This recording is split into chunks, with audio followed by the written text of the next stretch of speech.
Sungguh keterlaluan, inilah reaksi Nabi Muhammad saat disantet oleh seorang dukun Yahudi hingga sakit. Ilmu sihir memang benar-benar ada dan nyata, sama seperti perkara gaib lainnya.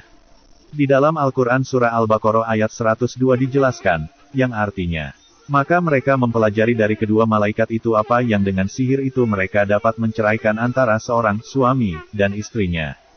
Perlu diketahui, sihir adalah upaya yang dilakukan manusia dengan meminta pertolongan kepada setan untuk mencelakai orang lain. Ayat di atas mencontohkan bahwa sihir bisa membuat sepasang suami istri bercerai.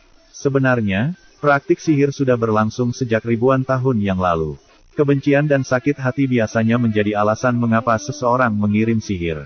Metode yang dipakai tukang sihir untuk mencelakai korbannya begitu bervariasi, ada yang menggunakan rambut calon korban, baju, gambar, dan lainnya. Sihir bisa menyasar siapa saja, termasuk Nabi Muhammad SAW.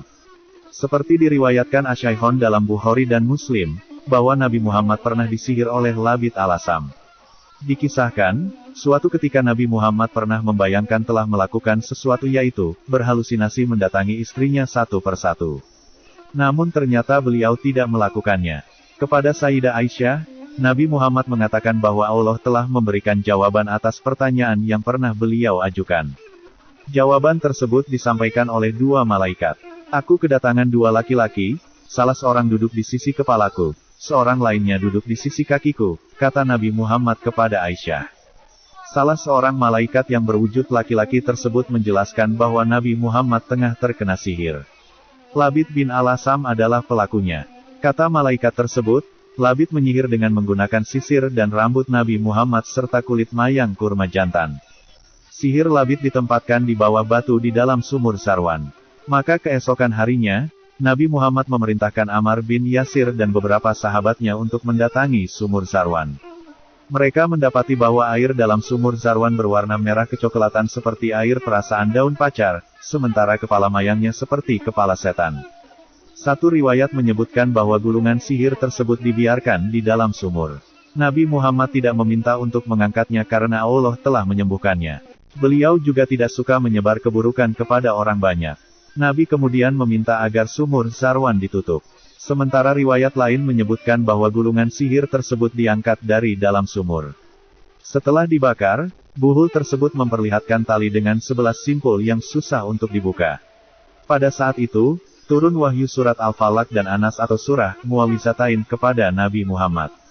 Setiap Nabi Muhammad membaca dua surat itu, maka terbukalah satu simpul tali itu dan demikian seterusnya hingga 11 kali. Sejak saat itu, sebelum tidur, Nabi Muhammad selalu membaca surat Muawwizatain yaitu Al-Falaq dan An-Nas. Ada yang menyebut juga surat Al-Ikhlas, Al-Falaq, An-Nas sebelum beliau tidur. Tidak lain, ini adalah untuk melindungi dirinya dari hal-hal yang tidak diinginkan seperti sihir. Kalau seandainya beliau sakit parah, maka Sayyidah Aisyah yang membacakan surat-surat tersebut dan mengusapkan tangannya pada tubuh Nabi Muhammad. Said Ramadan Al-Buti mengatakan, bahwa sihir yang menimpa Nabi Muhammad hanya berpengaruh pada jasad bagian luarnya saja. Artinya, sihir tersebut tidak sampai menyerang hati, akal, dan keimanannya. Nabi memang maksum, namun kemaksumannya bukan berarti beliau terbebas dari berbagai macam penyakit dan berbagai faktor manusiawi lainnya.